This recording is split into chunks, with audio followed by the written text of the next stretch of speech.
കൂട്ടുകാരെ, നമുക്ക് ആദ്യം പൊരുത്തം വേണ്ട നമ്മുടെ ഉമ്മാരും ഉപ്പാരെയും. അവരുടെ പൊരുത്തമുണ്ടോ പിന്നെ അള്ളാഹ് തൃപ്തിപ്പെടും എന്നുള്ള കാര്യം ഉപ്പാന്റെ ഉമ്മാന്റെ പൊരുത്തം ഒരാൾക്ക് കിട്ടിയോ അയാൾക്ക് അള്ളാഹുവിന്റെ പൊരുത്തമുണ്ടോ? ചില ചെറുപ്പക്കാര് ചിലപ്പോ അവരുടെ മുടിയൊക്കെ കുറച്ച് കോലക്കേടുണ്ടാവും, കണ്ടാലൊരു സുഖക്കുറവുള്ള മുടിയൊക്കെ ഉണ്ടാവും. എന്നാലും ആ മക്കളൊക്കെ അവരുടെ ഉപ്പ ഉമ്മ എന്ന് പറഞ്ഞാൽ അവരുടെ ജീവന്റെ ജീവനെ. എനിക്കറിയാം കുറേ ചെറുപ്പക്കാരുണ്ട്, എത്ര മക്കളുണ്ട് അങ്ങനെ. ഉപ്പ ഉമ്മ എന്ന് പറഞ്ഞാൽ അവർക്ക് തീർന്നു പോകാൻ വർത്താനം. ഏത് സുഹൃത്തുക്കൾ എന്ത് പിക്നിക്കിന് എന്ത് ടൂർ എന്ന് പറഞ്ഞാലും ഉമ്മ വിളിച്ചു, മോനയുടെ ഉള്ളവനെ ഉമ്മത്തി ദത്യമാ ഞാൻ വരുന്നുണ്ട്, അർജന്റുണ്ട്, ഉമ്മ വിളിക്കുന്നത്. വേറെ വർത്താനില്ല. ഖിയാമത്ത് അടയാളാണ്. ഉപ്പാനേക്കാളും ഉമ്മാനേക്കാളും സുഹൃത്തുക്കൾ പ്രാധാന്യം കൊടുക്കുന്നത് ഖിയാമത്ത് അടയാളം.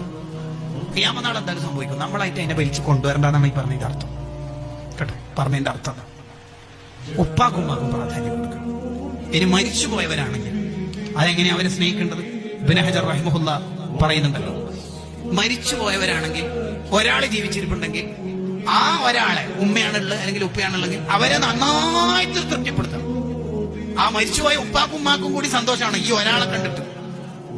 അത്രയും തൃപ്തിപ്പെടുത്തും, അവരുടെ ഇഷ്ടങ്ങൾ വാങ്ങാം.